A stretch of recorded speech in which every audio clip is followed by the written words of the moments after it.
বন্ধুরা আজকে Chrome browser কিংবা গুগল থেকে আপনি ছবি ডাউনলোড করে আপনার ভিডিওতে ব্যবহার করতে পারেন, তবু কপিরাইট ক্লেম আসবে না। বন্ধুরা কিভাবে জানতে হলে অবশ্যই ভিডিওটা সম্পূর্ণ দেখতে থাকুন।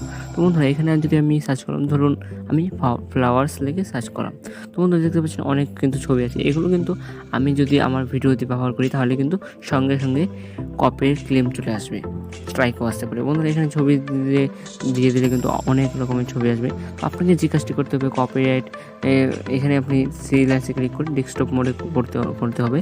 তো তাহলে কি হবে, আপনাকে ডেস্কটপ মোডে করে নেওয়া হবে। বন্ধুরা এখানে আপনি কীভাবে চিনবো যে কপিরাইটযুক্ত ছবি কোনগুলো, তো সেগুলো চেনার জন্য যে কাজটি করতে হবে, আপনাকে কপিরাইট ফ্রি ছবি ব্যবহার করতে চাইলে আপনি একটু জুম করবেন। তো এখানে আপনি টুলস বলে একটি অপশান পেয়েছেন, বন্ধুরা দেখতে পাচ্ছেন এই কর্নারে আপনি জুম করে দেখতে পাবেন টুলস বলে একটি অপশান, এইটিতে ক্লিক করে দেবেন। তো ক্লিক করে দেওয়ার পরে এরকম একটা ইন্টারফেস হবে। বন্ধুরা দেখতে পাচ্ছেন আবার আমি টুলসে ক্লিক করলাম, তো এখানে ব্যবসায়িক অধিকার বলে একটি লেখা চলে আসে। বন্ধুরা এটিতে ক্লিক করে দেবেন। তো ক্রিয়েটিভ কমন লাইসেন্স, বন্ধুরা এটি ইংলিশেও লেখা থাকতে পারে। বন্ধুরা আপনি কী করবেন, দ্বিতীয় নম্বরে যে এটি সিলেক্ট করে দেবেন ক্রিয়েটিভ কমন লাইসেন্স, এটিতে ক্লিক করে দেবেন আপনি। তো আমি এটিতে ক্লিক করে দিলাম। তো দেখতে পাচ্ছি এখন যেই সমস্ত ছবি আপনার সামনে আসে, তো এখান থেকে কিন্তু যে কোনো ছবি আপনার ভিডিওতে আপনি ব্যবহার করতে পারেন, এখানে ডাউনলোড করে কিন্তু ব্যবহার করতে পারেন, কোনো কপিরাইট ক্লেম কিন্তু আসবে না। দেখতে পাচ্ছেন এটি কিন্তু ডাউনলোড করছে। তো এখান থেকে যে কোনো ছবি আপনি আপনার ভিডিওতে ইউজ করতে পারেন, কোনো কপিরাইট ক্লেম আসবে না, এটি গ্যারান্টি 100%। তো বন্ধুরা ধরুন আপনি একটি ছবি আগে থেকেই ডাউনলোড করে, ধরুন আমি এই ছবিটি আগে থেকেই ডাউনলোড করে ব্যবহার করে রেখেছি, তো আমি কী করে বুঝবো যে এটি কপিরাইট ক্লেমযুক্ত ছবি না অন্য।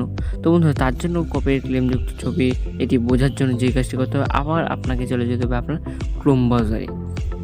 তো ক্রোম ব্রাউজারে এসে এখানে আপনার যে কাজটি করতে হবে, তো এখানে আপনি সর্বপ্রথম এখানে ফ্রিল্যান্সে ক্লিক করে ডেস্কটপ মোডে একটিকে করে নিতে হবে আপনার ক্রোম ব্রাউজারটিকে। তো এখন আবার আপনি সার্চ করবেন, যে কোনো কিছু আপনি সার্চ করে দেবেন। ধরুন আমি ফ্লাওয়ারই সার্চ করলাম, সার্চ করে এখানে আপনি যে কাজটি করে ডেস্কটপ মোডে আপনি অবশ্যই করে নেবেন। ডেস্কটপ মোড এখান থেকে ফ্রিল্যান্সে ক্লিক করে ডেস্কটপ মোডে করে নেবেন। তো নেওয়ার পরে কী করবেন, এখানে ইমেজে ক্লিক করে দেবেন।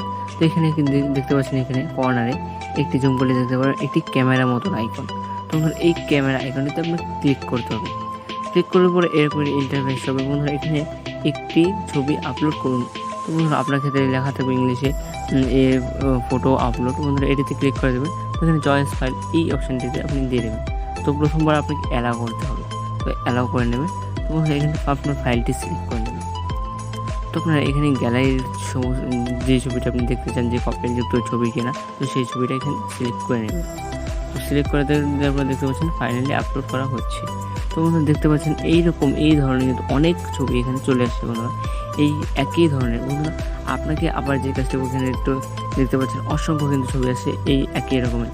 তো এখানে আপনি আবার টুলসে ক্লিক করে আপনাকে আবার আগের মতো করে নিলে কিন্তু আপনি টুলসে ব্যবসায়িক অধিকার বা কমন সেন্স লাইসেন্স এটি দিয়ে দিলে কিন্তু আবার আপনি কপিরাইট ফ্রি যুক্ত এখান থেকে ছবি পেয়ে যাবেন। তো ভিডিও ভালো লাগলে